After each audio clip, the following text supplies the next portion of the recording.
Assalamualaikum warahmatullahi wabarakatuh. Kembali lagi bersama Memento Book Review. Dan kali ini pada segmen analisis menulis by Memento Book Review, kita masih akan mengulas Pramudia Anantatur.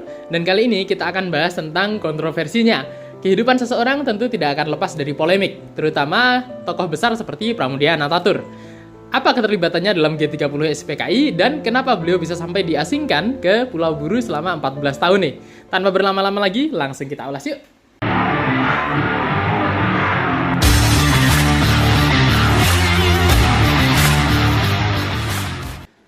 Kehidupan sastrawan sebesar ini tentu tidak lepas dari kontroversi.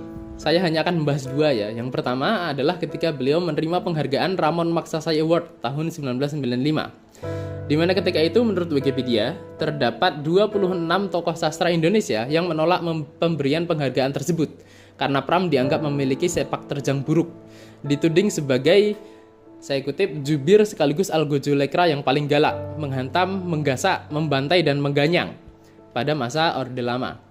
Taufik Ismail sebagai pemrakarsa kemudian akhirnya meralat tuntutannya ya. Bukan menuntut pencabutan penghargaan itu, tetapi hanya ingin mengingatkan siapa Pramudia itu. Katanya banyak orang tidak mengetahui reputasi gelap Pram dulu.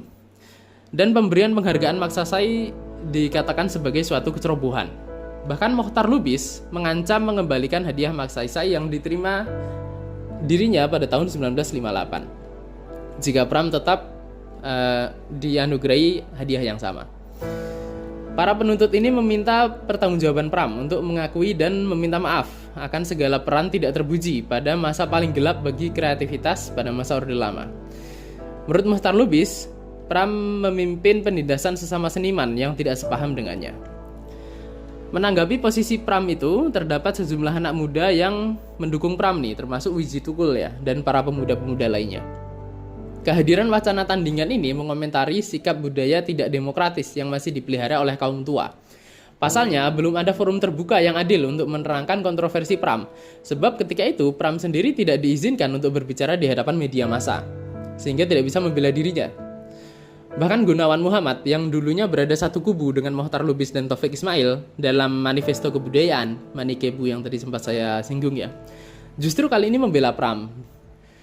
Beliau berkata, saya menolak ramai-ramai menyerang Pram, karena Pram dalam keadaan tak bebas seperti bebasnya Mokhtar Lubis dan Taufik Ismail.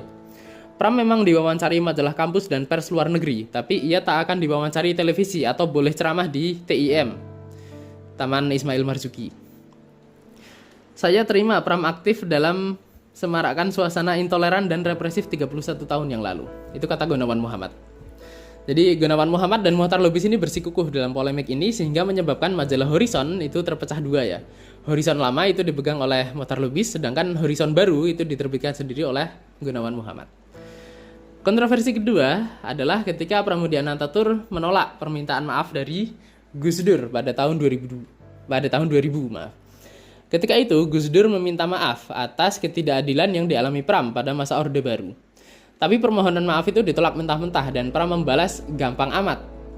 Respon ini memancing Gunawan Muhammad untuk memberikan surat terbuka di Tempo yang isinya menyayangkan respon Pram tersebut.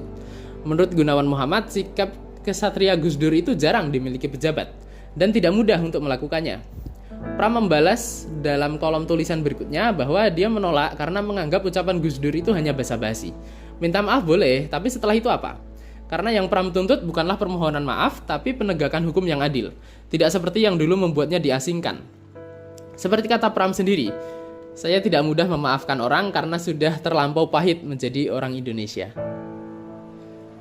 Dua hal ini menarik nih, karena saya ingin menggarisbawahi tentang ketenaran yang Pram dapatkan sekarang. Lagi naik karena perayaan 100 tahun kelahiran beliau. Saya rasa pengaruh beliau cukup besar di bidang sastra saat ini, hingga anak-anak SMP bahkan SD saja tertarik membaca buku Bumi Manusia. Saya bisa bilang begini karena beberapa anak meminta rekomendasi kepada saya, dan saya larang mereka untuk membaca Bumi Manusia. Karena saya sarankan ke buku lain. Saya katakan bahwa baca Bumi Manusia nanti kalau kalian sudah SMA. Hal ini karena melihat seorang sastrawan dan karya-karyanya tidak boleh hitam putih ya. Tentunya semua manusia itu memiliki kelebihan dan kekurangan, sisi baik dan sisi buruk. Jangan sampai kita mengagungkan Pram setinggi-tingginya seakan semua perkataannya adalah mandat, sebagaimana yang terjadi pada beberapa mahasiswa yang mengagungkan Tan Malaka. Kita mempelajari sastra ketika sudah masuk ke ranah personal penulisnya, harus kita pandang dengan kacamata objektif, bukan kekaguman. Saya sendiri bangga Pram yang sebelumnya dibungkam, karyanya kita akhirnya bisa nikmati dengan mudah tanpa terasa takut sekarang. Bahkan sering kita temukan berita membaca karya-karya Pram saja bisa dipenjara dulu.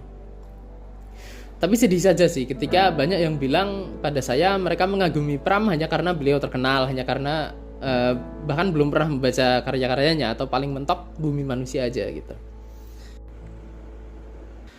Demikian analisis penulis Pramudia Anantatur bagian ketiga. Jika kalian suka review mendalam seperti ini, jangan lupa like dan share ke teman membaca kalian. Di video berikutnya saya akan mengulas tentang karya-karya Pramudia Anantatur yang melegenda dan pengakuan dunia atasnya. Makanya jangan lupa subscribe dan nyalakan notifikasinya. Follow juga Instagram @memento.bookreview untuk konten kepenulisan dan sneak peek review berikutnya. Sampai jumpa di video selanjutnya. Salam literasi. Wassalamualaikum warahmatullahi wabarakatuh.